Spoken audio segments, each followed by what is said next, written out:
నమస్తే, welcome to Abhinav Bharat. AP CM Chandrababu సతీమణి భువనేశ్వరి పూర్తి స్థాయిలో ప్రత్యక్ష రాజకీయాల్లోకి రాబోతున్నారా?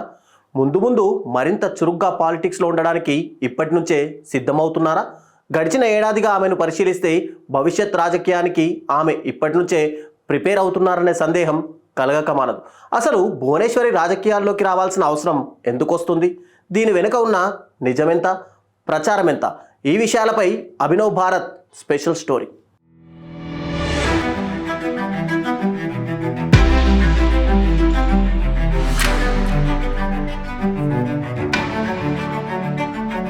ఎన్టీఆర్ కుమార్తెగా, చంద్రబాబు నాయుడు సతీమణిగా ఇన్నాళ్లు తెర వెనుక పాత్రకే పరిమితమైన నారా భువనేశ్వరి ఎన్నడూ ప్రత్యక్ష రాజకీయాల వైపు కన్నెత్తి చూడలేదు. 1995లో ఆగస్టు సంక్షోభం సమయంలో తండ్రికి వ్యతిరేకంగా ఆమె భర్తను సమర్థించినప్పటికీ అప్పుడు కూడా ఆమె తెర వెనకే ఉన్నారు. ముఖ్యమంత్రిగా చంద్రబాబు నాయుడు పాల్గొన్న ఏ అధికార కార్యక్రమంలోనూ భువనేశ్వరి హాజరు కాలేదు. కేవలం వ్యక్తిగత, కుటుంబ కార్యక్రమాలకు మాత్రమే ఆమె బాబు వెంట ఉండేవారు. 1995, 1999, 2014లో చంద్రబాబు ముఖ్యమంత్రిగా పాల్గొన్న ఏ అధికార కార్యక్రమంలోనూ భువనేశ్వరి కనిపించలేదు. ఫ్యామిలీ ఫంక్షన్స్లోనూ, ముఖ్యమైన కార్యక్రమాల్లో మాత్రమే ఆమె హాజరయ్యేవారు. ఎన్నడూ రాజకీయాల గురించి మాట్లాడటం కానీ, అసలు వాటి ప్రస్తావన తెచ్చిన సందర్భం కానీ ఎక్కడా చూడలేదు. బాబు సీఎంగా బిజీగా ఉన్న రోజుల్లో భువనేశ్వరి హెరిటేజ్ బిజినెస్ చూసుకుంటూ దాన్ని విజయవంతంగా నడపగలిగారు. క్రమశిక్షణ విషయంలో ఆమె చంద్రబాబును మించి ఉంటారని సన్నిహితులు చెబుతూ ఉంటారు. హెరిటేజ్ వ్యాపారం, ఎన్టీఆర్ ట్రస్ట్ కార్యకలాపాలు తప్ప భువనేశ్వరి టీడీపీ పార్టీ వ్యవహారాలు కానీ, ప్రభుత్వ కార్యక్రమాల్లో కానీ ఎప్పుడూ జోక్యం చేసుకోలేదు. బాగా సన్నిహితులకు, ఒకరిద్దరు అధికారులకు బదిలీల్లోనూ, పోస్టింగుల్లోనూ ఆమె గతంలో చంద్రబాబుకు సలహాలు ఇచ్చారన్న వదంతులు వినిపించాయే తప్ప ప్రత్యక్షంగా భువనేశ్వరి పాత్రను చూడలేదు. పార్టీ ఆర్థిక వ్యవహారాలు మాత్రం ఆమె పర్యవేక్షించేవారని సీనియర్ నేతలు చెప్తూ ఉంటారు.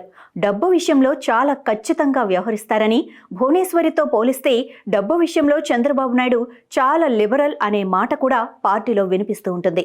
2014లో భువనేశ్వరి ఒత్తిడి మేరకే చంద్రబాబు నాయుడు లోకేష్ని ఎమ్మెల్సీగా, ఆపై మంత్రిగా చేశారని టాక్ వినిపించింది. పార్టీ వ్యవహారాల్లో నేరుగా జోక్యం చేసుకోకపోయినా పరోక్షంగా భువనేశ్వరి పాత్ర ఉందనేది కొందరి వాదన. 2019లో చంద్రబాబు ఓడిపోయాక అప్పటి సీఎం జగన్తో వీధి పోరాటాల్లో భాగంగా భువనేశ్వరి కూడా సోషల్ మీడియా వేధింపులకు బలయ్యారు. గన్నవరం ఎమ్మెల్యే వల్లభనేని వంశీ ఆమెను వ్యక్తిగతంగా కించపరుస్తూ చేసిన ఆరోపణలు ఒక్కసారిగా ఏపీ రాజకీయాలను కుదిపేశాయి. అసెంబ్లీలోనూ ఆమె పేరు చర్చకు వచ్చింది.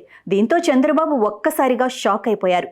తన భార్యను అవమానించిన కౌరవ సభలో తానుండలేనని, తిరిగి ముఖ్యమంత్రిగానే అడుగు పెడతానని శపథం చేసి ఏపీ అసెంబ్లీ నుంచి నిష్క్రమించారు. ఆ తర్వాత ప్రెస్ మీట్లో కుమిలిపోతూ చంద్రబాబు బోరున ఏడవటాన్ని జనం జీర్ణించుకోలేకపోయారు. భువనేశ్వరి వ్యక్తిత్వాన్ని కించపరుస్తూ వంశీ అన్న మాటలు నందమూరి కుటుంబాన్ని కూడా కదిలించాయి. ఒక రకంగా ఎన్నడూ రాజకీయాల వైపు, టీడీపీ వ్యవహారాల వైపు తల తిప్పి చూడని భువనేశ్వరి ఆ సంఘటనతో జనం మధ్యకు వచ్చారు.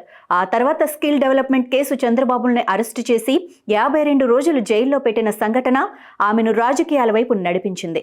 చంద్రబాబు జైల్లో ఉన్నంతకాలం భువనేశ్వరి రాజమండ్రిలోనే ఉంటూ ఆయనకు కావలసినవి ఏర్పాటు చేస్తూ నిత్యం మీడియాతో, పార్టీ నేతలతో సంప్రదింపులు జరుపుతూ ఉండేవారు.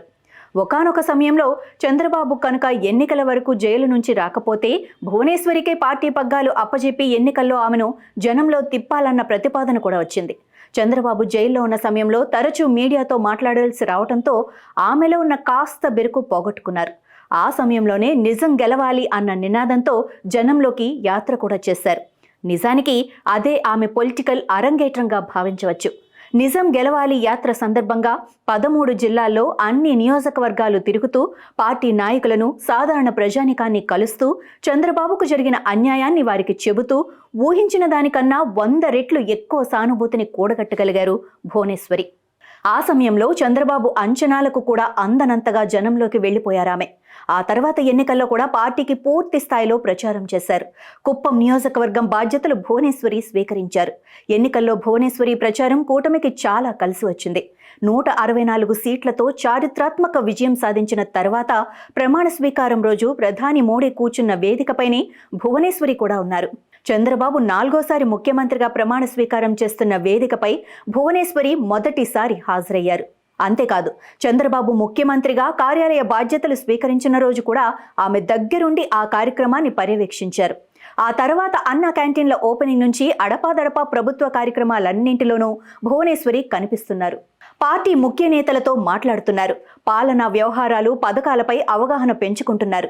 ఒకవేళ తప్పనిసరి పరిస్థితులు ఎదురైతే ముఖ్యమంత్రి బాధ్యతలు నిర్వహించడానికి, పార్టీ పగ్గాలు చేతిలోకి తీసుకోవడానికి కూడా ఆమె సిద్ధమవుతున్నారని పార్టీలోనే గుసగుసలు వినిపిస్తున్నాయి. ఇప్పుడున్న కూటమి ప్రభుత్వంలో లోకేష్కి ప్రభుత్వ పగ్గాలిస్తే వ్యతిరేకత రావచ్చు.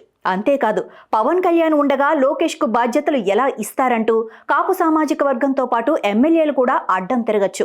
అదే భువనేశ్వరి అయితే అందరికీ ఆమోదయోగ్యంగా ఉంటుందనేది మరొక అంచనా. అయితే టీడీపీలో భువనేశ్వరి పేరిట మరో పవర్ సెంటర్ సిద్ధమైందనేది మాత్రం నిజం. ఆమె సోదరి పురంధరేశ్వరి 10 ఏళ్ల పాటు కేంద్ర మంత్రిగా పనిచేశారు.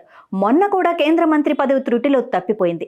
ఇండియాలో అత్యంత సీనియర్ పొలిటీషియన్, 4 సార్లు ముఖ్యమంత్రిగా ఉన్న ఒక నాయకుడి భార్య అయ్యుండి తానెందుకు ఇంటికి పరిమితమైపోవాలని భువనేశ్వరి అనుకుని ఉండొచ్చు. ఇప్పుడు హెరిటేజ్ బిజినెస్ మొత్తం లోకేష్ భార్య బ్రహ్మణి చూసుకుంటున్నారు. భువనేశ్వరికి వ్యాపార బాధ్యతలు కూడా తగ్గిపోయాయి. ఆమె కేవలం హెరిటేజ్ డైరెక్టర్గా మాత్రమే ఉన్నారు. ఇప్పుడు సమయం దొరికింది, అనుభవం కూడా వచ్చింది కనుక పార్టీ వ్యవహారాలపై, పాలనా వ్యవస్థపై పట్టు సాధిస్తే ఏ సమయంలోనైనా అవసరం రావచ్చని, అందుకు తాను పూర్తిగా సిద్ధంగా ఉండాలని ఆమె భావిస్తున్నట్లు తెలుస్తోంది. అందుకే ప్రభుత్వ కార్యక్రమాల్లో ఉంటూ పరిపాలనా విషయాలను పరిశీలిస్తూ పూర్తిస్థాయి రాజకీయ నాయకురాలిగా భువనేశ్వరి మారుతున్నారన్న టాక్ సొంత పార్టీలోనే వినిపిస్తోంది. ఇందులో నిజమెంత, ప్రచారం ఎంత అనే విషయాలు పక్కన పెడితే ఈ వయసులో కూడా ఆమె రాజకీయాలపై ఆసక్తి చూపటం అభినందించదగ్గ విషయమే.